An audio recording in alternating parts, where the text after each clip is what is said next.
साध प्रेमाची प्रवास प्रेमाचा हळवी प्रेमकथा भाग 3। आपल्या मातृत्वाला पहाणा फुटल्यावर रेवतीने छबीला स्वतःपासून दूर केलंच नाही। ती तिची परी होती जणू। रेखाताई सावित्रीताई यांनी रेवतीला खूप समजावलं आणि शेवटी फक्त छबीसाठी मनावर दगड ठेवून वीराच्या आठवणीसोबत रेवती पुन्हा लग्नबंधनात अडकली आणि सौभाग्यवती रेवती अभय प्रदान झाली। कोर्टातूनच त्यांची गाडी सरळ बंगल्याकडे गेली आणि रेवतीसोबत देशमुख आणि गायकवाड कुटुंबाचा देखील प्रधान कुटुंबांमध्ये प्रवेश झाला। अभयच्या एस्पेस बंगल्यामध्ये रेवतीसोबत सुभानराव, सावित्रीताई, रेखाताई यांचं अभयच्या आईने आशाताईंनी उत्साहात स्वागत केलं। 1-2 दिवसातच सर्वांचा सहज वावर त्या घरात होऊ लागला आणि घराला खऱ्या अर्थाने छबीमुळे घरपण आलं। छबी परी करताना रेवती थकत नव्हती। छबीसोबत पुन्हा रेवतीच्या चेहऱ्यावर पहिल्यासारखं हसू पाहून सगळे समाधानी होते। छबीसोबत खेळताना तिचे सगळे आजी आजोबा ही थकत नव्हते। रेवतीच्या एका निर्णयाने देशमुख, गायकवाड आणि प्रधान तिन्ही कुटुंबांना जणू संजीवनी मिळालेली। त्या तिन्ही जीर्ण झालेल्या फांद्या एकत्र आल्यावर ताजतवान्या झाल्या। आयुष्य जगण्याची नवीन उमेद त्या सर्वांना सापडलेली। अभय मात्र आपलं बहरलेलं घर पाहून समाधानी होता। रेवतीच्या चेहऱ्यावर पुन्हा पहिल्यासारखं हसू पाहून तो आनंदी होता। रेवतीच्या अबोल्यामुळे तो खोलीमध्ये शक्यतो तितकाच थांबत होता। तिचा अबोला असला तरी हळूहळू तिचा राग ओसरत चाललाय हे तिच्या नजरेवरून त्याला जाणवत होतं। लग्नाला 3-3.5 महिने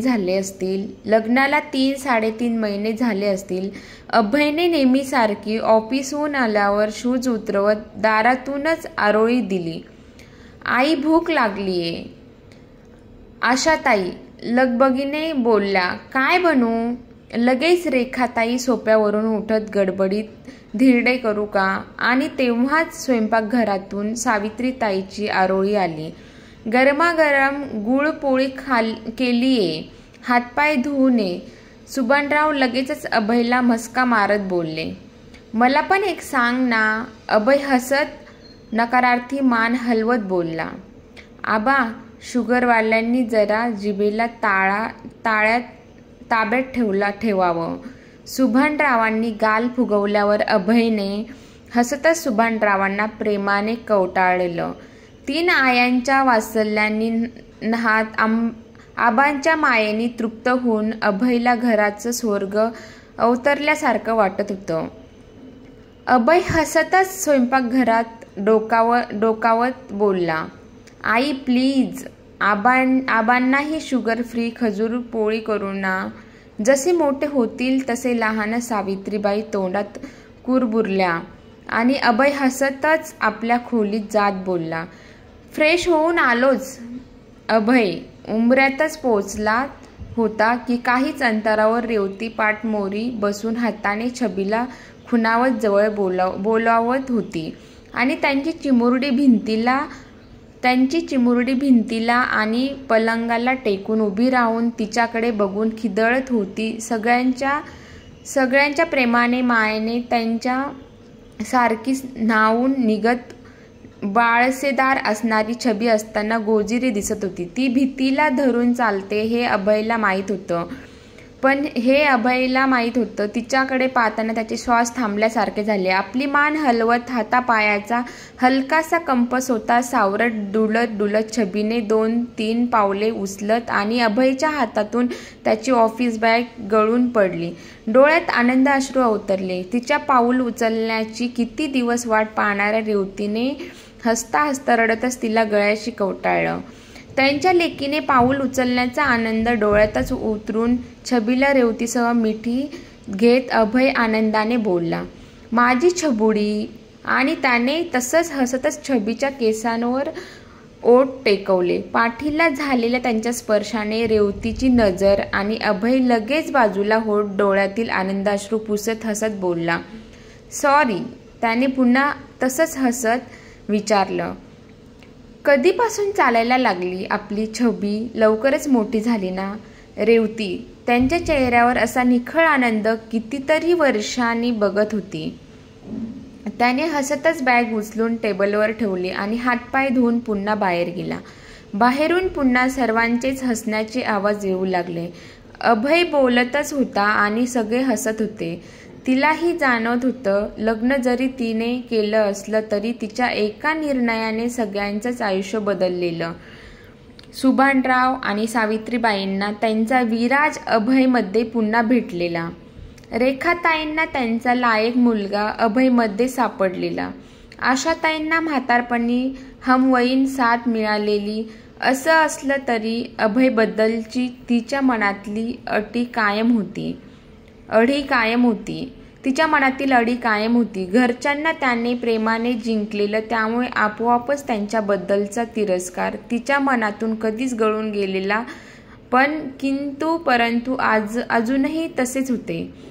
उलट त्यामध्ये अजून प्रश्नचिन्ह वाढलेले. दुसऱ्या दिवशी अभय नेहमीसारखा ऑफिसला निघून गेला. छबी बाहेर सुभानरावांसोबत घोडा खेळत होती.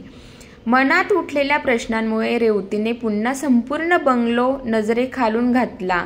तरीही छबीच्या आईचा कोणत्याच रूममध्ये एकटाही फोटो दिसला नाही. सगळे हॉलमध्ये असताना आज तिने आशाताईंना विचारलंच. आई, छबीच्या आईचा एकही फोटो का नाही? सगळे हॉलमध्ये असताना आज तिने आशाताईंना विचारलंच. आई, छबीच्या आईचा एकही फोटो का नाही?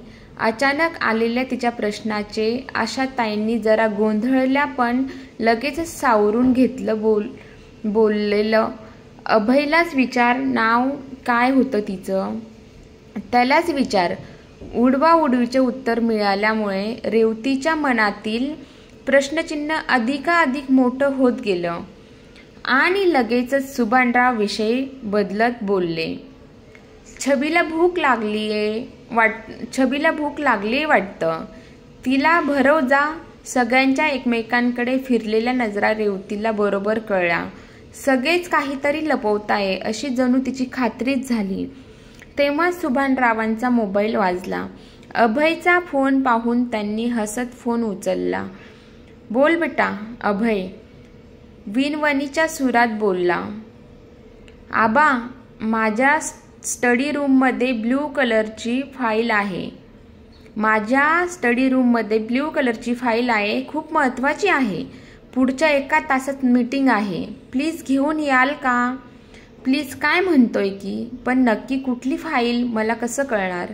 सुभानराव पेचात पडल्यासारखे बोलले आणि लगेच अभयने तोडगा काढला. रेवाला फोन द्या. लगेचच मोबाईल रेवाच्या कानाला लागला. ती फक्त हुंकारली. पलीकडून तो अगदीच नम्र आवाजात, थोड्या वेळात माझी खूप महत्त्वाची मीटिंग आहे. स्टडी रूममध्ये उजव्या बाजूला टेबलच्या वरच्या ड्रॉवरमध्ये ब्ल्यू लायनिंगची फाईल आहे. प्लीज आबांजवळ पाठवून देशील का? पुन्हा फक्त हुंकार. पण तिचा हुंकार ऐकून पलीकडे अभयने मोकळेपणाने श्वास घेतला. लग्न झाल्यापासून रेवा पहिल्यांदाच त्यांच्या स्टडी रूममध्ये पाऊल ठेवत होती. सगळ्या गोष्टी जिथल्या तिथे होत्या. त्याचा नीटनेटकेपणा तिच्या एव्हाना लक्षात आलेला. खोलीत पसारा नाही की कपडे अस्वस्थव्यस्त नाही. सगळं जिथल्या तिथे. तिला वाटत होतं तो तिच्यामुळे इतका शिस्तीत वागतोय. पण स्टडी रूममध्ये पाहिल्यावर ती पाहताच राहिली.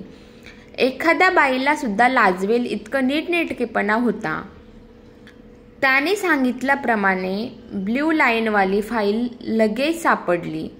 पण माघारी वळताना तिची नजर सहज समोरच्या भिंतीवर गेली आणि समोर तिच्या विराजचा आणि तिच्या परीचा फोटो पाहताना तिचे डोळे भरून आले आणि पुन्हा एक नवीन का जन्माला आला. सुभानरावांनी आतमध्ये घेऊन फाईल नेली. तरी तिला खबर नव्हती कदाचित तिच्या प्रश्नाचे उत्तर येथे कोठे असतील या विचाराने तिने हिम्मत करून त्यांच्या अप्रोक्ष टेबलचा ड्रॉवर उघडला. सगळ्याच ऑफिशियल फाईल होत्या. मग दुसरा ड्रॉवर उघडला, मग तिसरा. सर्वात शेवटी एका फाईलने तिचं लक्ष वेधून घेतलं. फाईलवरचं नाव वाचताना तिचा हात थरथरला आणि मन घट्ट करून तिने उघडली. सुन्नपणे खुर्चीवर बसत ती स्वतःशी